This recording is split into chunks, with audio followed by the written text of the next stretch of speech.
The kitchen was always my sanctuary, a place where I could let my thoughts flow freely while concocting dishes for the family. The rhythmic sound of chopping vegetables, the sizzle of onions in a pan, and the comforting aroma of herbs always calmed my mind. Today, however, was different. I had unexpected company. But there he was, my nephew Alex. Standing in the doorway, his usual cheeky grin replaced with something more subdued. Alex had always been a bit of a free spirit, constantly surprising us with his antics and unexpected visits.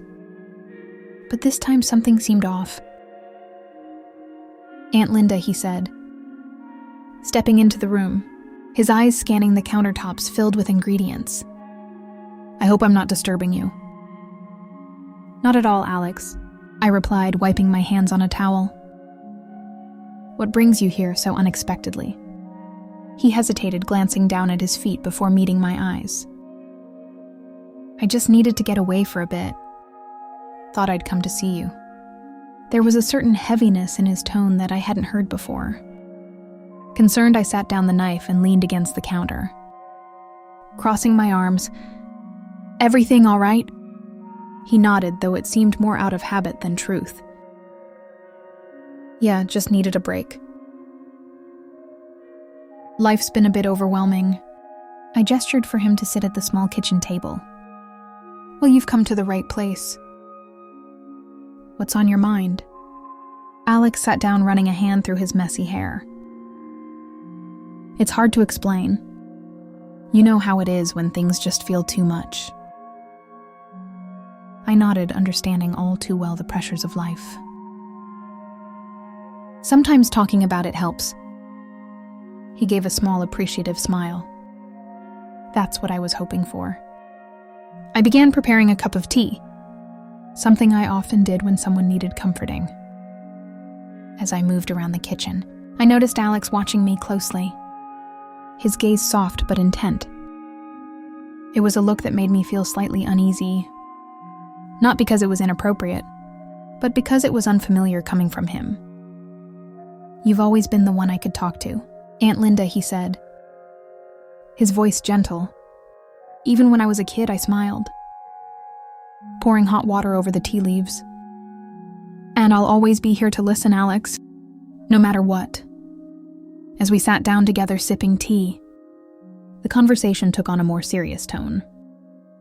Alex spoke about the pressures he was facing, work relationships, and the constant feeling of not living up to expectations.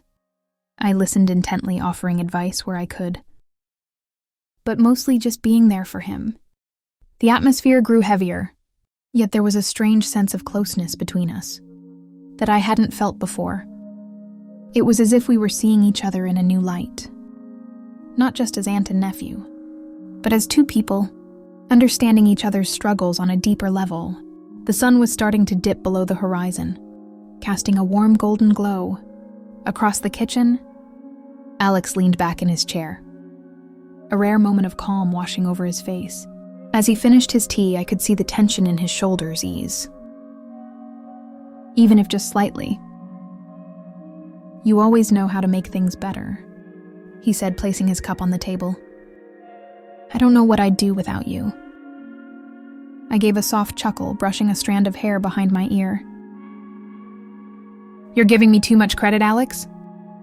Sometimes just having someone to talk to can make all the difference." He nodded, his eyes meeting mine again, lingering for a moment longer than usual. There was something in his gaze, an intensity that made my heart race ever so slightly. It wasn't inappropriate, but it was charged with something unspoken, something neither of us was ready to acknowledge. "I guess I've always felt like I could be myself around you," he admitted, his voice barely above a whisper. "No pretenses, no judgment. That's what family is for," I said, though my words felt heavier now, loaded with the weight of the moment we found ourselves in. Alex stood up, stretching his arms above his head, revealing a glimpse of the tattoo on his forearm. He walked over to the counter, idly running his fingers along the edge, as he glanced at the pots and pans. "Can I help with dinner?"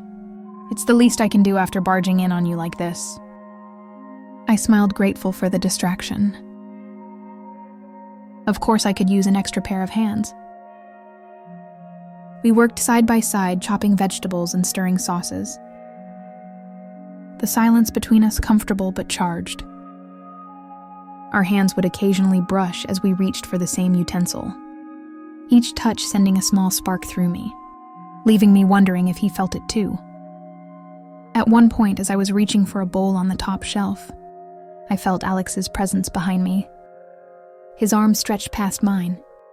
Effortlessly grabbing the bowl I struggled to reach. His breath was warm against my neck, and for a brief moment, time seemed to pause. "Here you go," he said. His voice soft, almost tender. "Thank you," I murmured. Turning to face him, our faces mere inches apart.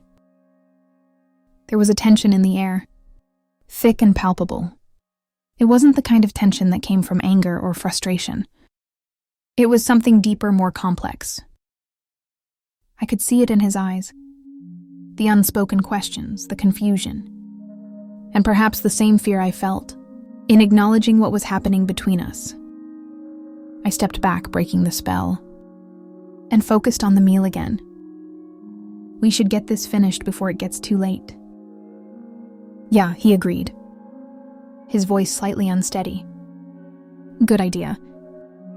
As we continued cooking, the unspoken tension remained, lingering like the aroma of spices in the air, a silent acknowledgement of the line we were tiptoeing along. Dinner was a quiet affair, with the occasional clink of cutlery against plates. Breaking the silence, Alex and I exchanged a few words. But the earlier tension had subdued our usual easy conversation. The air between us felt charged, as though we were both aware of something unspoken, yet unwilling to bring it to light. After we finished eating, Alex offered to help with the dishes. I appreciated the gesture, even though it prolonged the time we spent together in the kitchen, where every moment seemed to hold a weight we couldn't ignore. "I'm glad you came," I said, breaking the silence as we stood side by side at the sink. "I've missed our talks." "Me too," he replied, his voice low. "It feels like it's been forever since we've had a moment like this." The water ran over the plates, suds forming as we washed and rinsed in sink. Our hands brushed once again, and this time neither of us moved away quickly. The contact lingered, subtle but meaningful enough to send a small shiver down my spine. Alex dried his hands and turned to face me, leaning against the counter with a contemplative look in his eyes. "You've always been the one person who truly understands me," he said softly, "even when I don't understand myself." I felt a flush rise to my cheeks, unsure of how to respond to the raw honesty in his words. "You give me too much credit," I said, trying to lighten the mood. "I'm just here to listen," he shook his head, a small smile playing on his lips. "It's more than that. You see me. Really see me." The vulnerability in his voice struck a chord in me, and I realized just how deeply he trusted me. It was a trust that made this moment both beautiful and perilous, a delicate balance we were both struggling to maintain. "I think sometimes we all need someone who sees us," I said, gently placing a hand on his arm. "Someone who doesn't judge, who just gets it." His gaze dropped to where my hand rested, and he covered it with his own, the warmth of his touch sending a wave of emotion through me. When he looked up, there was a mix of gratitude and something else, something that made my heart skip a beat. "I don't know what I'd do without you," he murmured, his thumb brushing lightly against the back of my hand. The intensity of the moment was overwhelming. The air around us, thick with possibilities neither of us dared to voice. I could feel the pull, the magnetic draw that seemed to bridge the gap between us. But I knew we were teetering on a precipice. I gently withdrew my hand, offering him a small smile. "We should probably get some rest." "It's been a long day," he nodded, the moment broken but the undercurrent of tension still present. Yeah, you're right. As we tidied up the kitchen, the silence returned. But it was different now, filled with the weight of what had almost happened. What still lingered just beneath the surface. The kitchen was spotless, but the air between Alex and me remained charged. The unspoken tension clinging to the walls like an invisible fog. We moved in quiet synchronization, avoiding each other's eyes, both of us acutely aware of the boundary we had skirted earlier. As Alex gathered his things to leave, I followed him to the front door, the silence between us growing heavier with each step. The evening air was cool, a welcome contrast to the warmth that had enveloped the kitchen. He paused at the door, turning to face me one last time. Thank you for tonight, Aunt Linda. I really needed this. His words were simple, but the emotion behind them was anything but. I could see the gratitude in his eyes, but also the lingering confusion and conflict. It mirrored my own. The mix of relief and regret at having pulled back from the edge. Anytime, Alex, I said softly, offering him a reassuring smile. You know, you can always come to me. For a moment. He just stood there as if weighing the gravity of our interaction. The delicate balance we had managed to maintain. Then he leaned in, pressing a gentle kiss to my cheek. The gesture was tender, familial. Yet the warmth that left behind was undeniable. Good night, he whispered, pulling away. Good night, I replied. My voice steadied despite the fluttering in my chest. I watched as he walked down the path, his figure gradually disappearing into the night. Closing the door, I leaned against it, exhaling a breath I hadn't realized I was holding.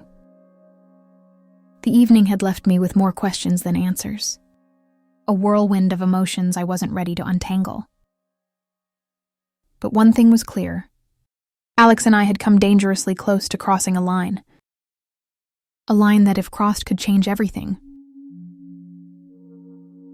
I made my way back to the kitchen, the familiar space now feeling different, as though it had witnessed too much.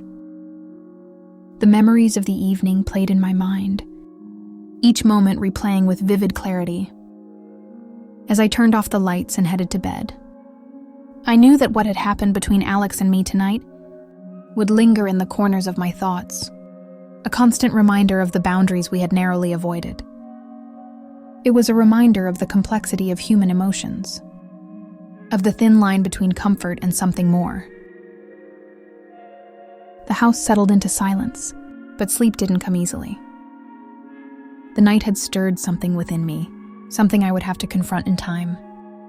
For now, though, I clung to the fragile peace, knowing that at least for tonight, we had kept things where they should be, just barely.